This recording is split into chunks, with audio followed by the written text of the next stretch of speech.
think in all of this, we have to say, hope for the best, prepare for the worst. There has to be some element of hope. Otherwise, mentally, well, we know for ourselves, you go down very quickly. So look, for anyone that doesn't know what's been going on, let's try and capture everyone. We'll go from the ground up and make sure we pick up everyone on the way. So look, banks are collapsing. Silicon Valley Bank collapsed. And just to explain in normal plain English what's happened to them is they got a load of deposits. They took those deposits and said, we're going to go and invest those deposits, and we're going to buy 10-year treasuries from the US government at a really low interest rate. But at the time, it was an okay deal. I mean, whether they should lock it in for 10 years or not is another thing. Then what happened is interest rates went up pretty quickly. And people said, well, I want my money. And then they had to sell these treasury bonds that they locked in at a low interest rate.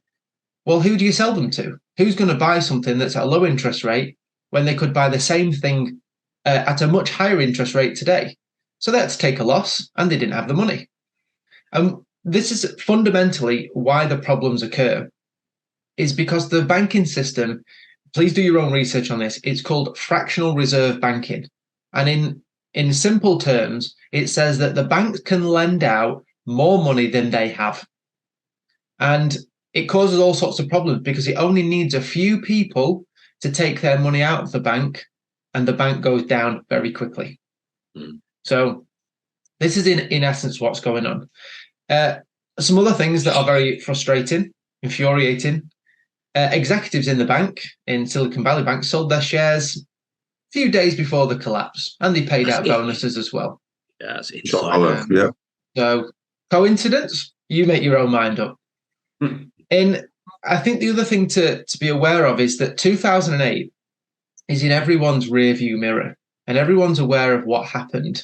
And they're trying to, especially the government, are trying to dodge doing the same thing, bailing the banks out. So they're being creative with their language and with their tactics, because people were really annoyed that banks took all these risks in 2008 and then they got bailed out and the taxpayer had to pay for it. But things are happening a lot quicker now as well. So in 2008, $16 billion was withdrawn in 10 days. Okay, so people started to build momentum and they wanted their money out. At Silicon Valley Bank, $42 billion was withdrawn in 48 hours. Oh, Lord.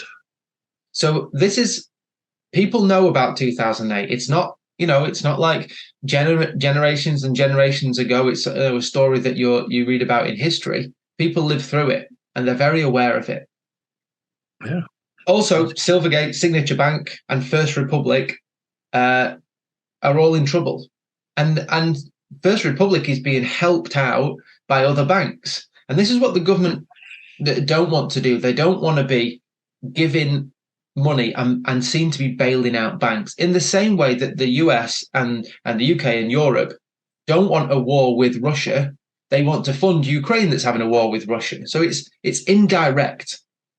So the government are helping these other banks, and these other banks are then helping these struggling banks. So they're just one removed, and it makes it a little bit easier for people to tolerate.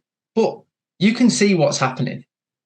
The banks are failing and they need to be propped up. And at the end of the day, if the government are helping people, it's coming out of taxpayers' pockets. They can devise all these different schemes, clever language, call it what they want. Yeah. Government don't have any money. They get it from the people. So if they're helping, bailing banks out, it's coming from us. No way around it. It's always from us. It always has been from us. Always. They're just very clever at. They're like magicians, very clever magicians, aren't they? Yeah, marketing. Make us overthink. They just call it something else. Are you printing money? No, we're doing quantitative easing. What the heck does that mean? Just tell us what you're doing. We're creating money out of thin air and we're putting it in the pockets of big banks. That's the reality. As you were saying before, Charlie, Credit Suisse in an absolute mess because UBS don't really want to buy them out. They don't want to do it. The rivalry between UBS and Credit Suisse goes back years. But they've been incentivized and the whole thing's been backed by the government, the Swiss government.